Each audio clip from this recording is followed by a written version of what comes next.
No módulo 4, agora, após a gente já ter trabalhado no módulo 3, questões relacionadas à montagem dos projetos, nós vamos aprender a selecionar as feições e gerar arquivos a partir dessas feições selecionadas.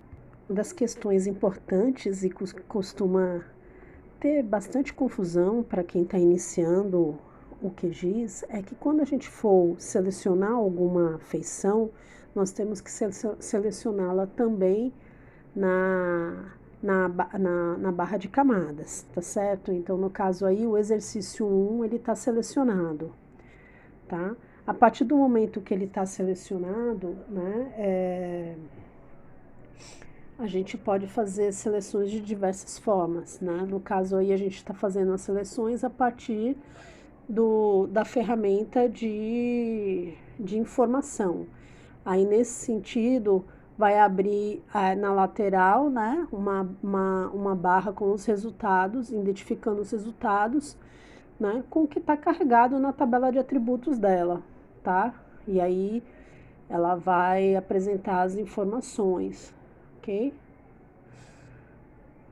Então, assim, essa barra de atributos tem uma série de informações, número do nome da região, a sigla, o nome da unidade da federação, o código dela. Então, essas informações, a partir do momento que a feição ela é ativada, ela vai aparecer ali. E aí a gente vai ter vários exemplos, Roraima, né, região norte e tal.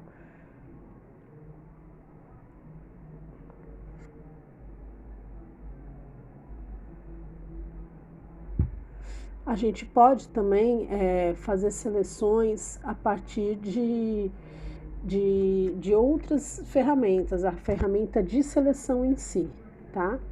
Então, a gente vai ali naquela barra, no menu principal, né, na ferramenta que está ali no menu está indicada, e a gente faz as seleções. E aí é diferente a indicação, né, a informação que a gente clicou no anterior, que vai aparecer os dados, do que é diferente de selecionar, né? Inclusive com funções diferentes. Mas se a gente for na tabela de atributo, e aí vai abrir a tabela de todos, a gente está com o shape selecionado, vai abrir de todos os municípios, vai aparecer na tabela de atributos a feição gráfica selecionada. No caso aí, seria o estado de Santa Catarina, está ali selecionado. Nós também podemos selecionar, né, já que a barra de atributos está aberta, a tabela de atributos está aberta, nós também podemos selecionar pela tabela de atributos. Às vezes a gente não sabe qual é a feição gráfica que a gente quer, mas a gente sabe o nome, né, por onde ela está identificada. Então, a gente vai na tabela de atributos para fazer esse tipo de seleção.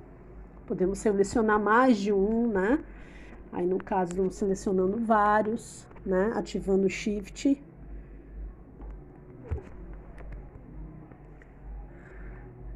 A gente pode fazer um subconjunto, né? De um shape. E a partir de algum tipo de lógica, né?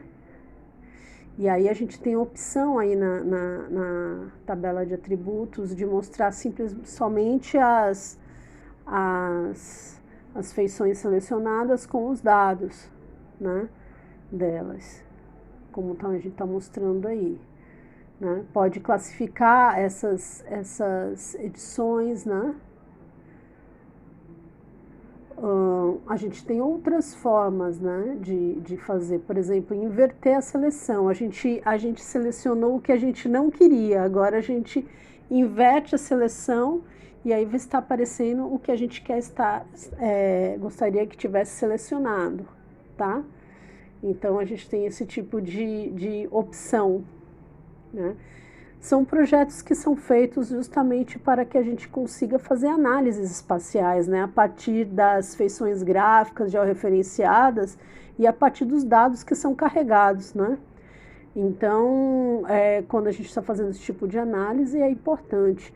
E a gente pode exportar, né? Salvar essa camada da seleção. A gente já aprendeu a salvar, é um procedimento muito parecido, né? A gente vai salvar a seleção.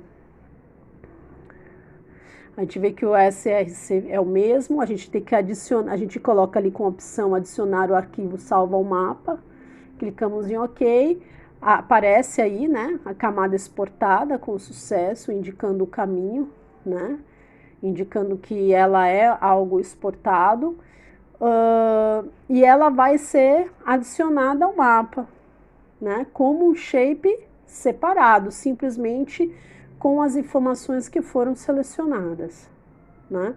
E aí as seleções podem ser da forma onde a análise de quem está fazendo tenha mais lógica. Às vezes é por uma questão espacial, de proximidade, ou às vezes é por questões de dados mesmo, né? Agora a gente vai desfazer as seleções a partir desse ícone, né? Aí não aparece mais nada, tá vendo? As feições selecionadas ficam, não tem mais nada selecionado, inclusive na tabela de atributos, né? A gente está demonstrando isso. E a gente pode fazer outros tipos de seleção, né? Aí a gente está fazendo uma seleção a partir de polígono. Então, são tipos de seleção que elas não têm uma relação com o dado espacial, com o dado alfanumérico, ela tem mais relação com os dados espaciais, né? A gente pode fazer também seleções por linha livre, né? Algo que não seja poligonal, algo mais orgânico, né?